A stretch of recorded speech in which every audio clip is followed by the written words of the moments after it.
there's a little bit of an intervention that's attempted in the hour. What can you tease ahead of time about how well that goes for all the Stabler brothers?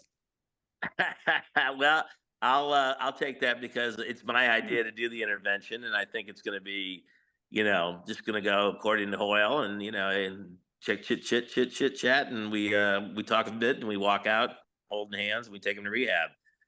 Spoiler alert: it doesn't happen that way. Yeah, it winds up being a little bit messier than that. Michael, what can you tease about Joey's mindset when he walks into that situation as a preview? Well, I think what you'll see is a shift in mindset. I think he thinks it's going to be one thing, and it winds up being something completely different. And the transition between the two is the recognition that they've, in his mind, betrayed him. And like any addict, he doesn't see the very issue that's right in front of him.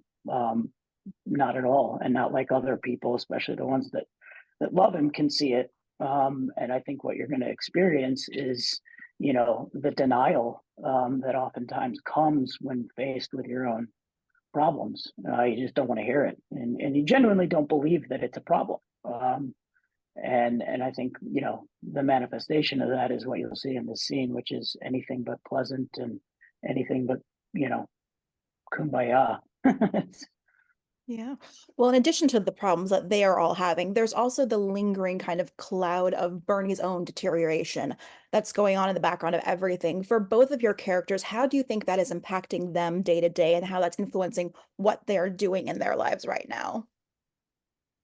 I think it's big for Randall. I mean, it's the reason he finally came back into the family 20 years after the fact, start dealing with her. And I think once he gets back there in New York and sees his mom again and sees his brothers, he decides, hey man, I kind of missed this, and I've missed a lot of family time, and so he ends up staying in New York, and ultimately, has his mom stay with him. So I think her deterioration is kind of, as things happen this way in life, it makes him think of his own mortality, and he decides, hey, how many years I got left? I should maybe make up some time here, you know.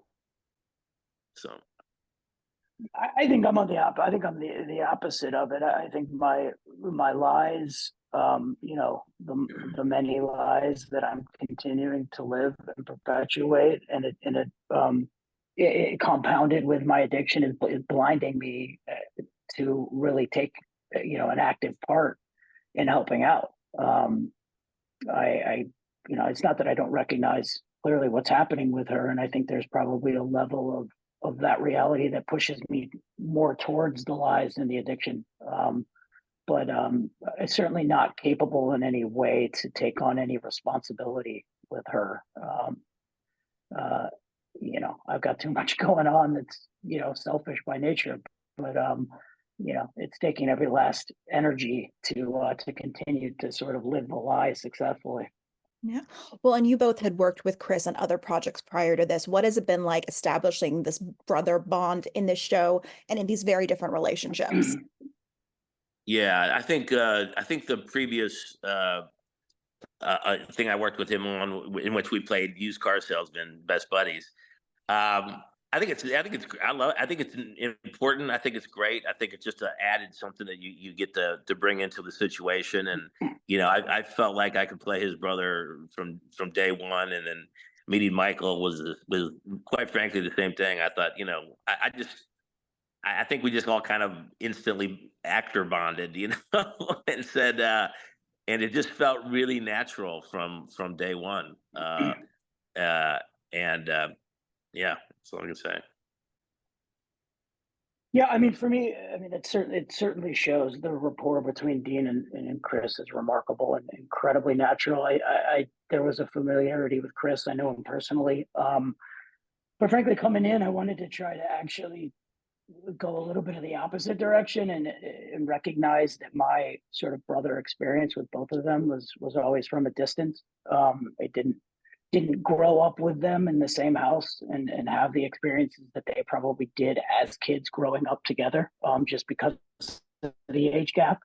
And so I think, I wanted to find kind of subtle ways to represent that reality, whether it be, well, physically, it's the age gap is obvious. And, unlike Dean, I have a full head of hair, which is nice. And, um, but I just thought, there needed to be something kind of missing as a brother with them, something that, kind of has its roots in the fact that I didn't have exposure to brothers as I was growing up. They were more of an ideal, or more just kind of stories that were being passed down to me, as opposed to me actually being there and experiencing it in childhood. And I thought it was important to try to find a way subtly to kind of put that out there.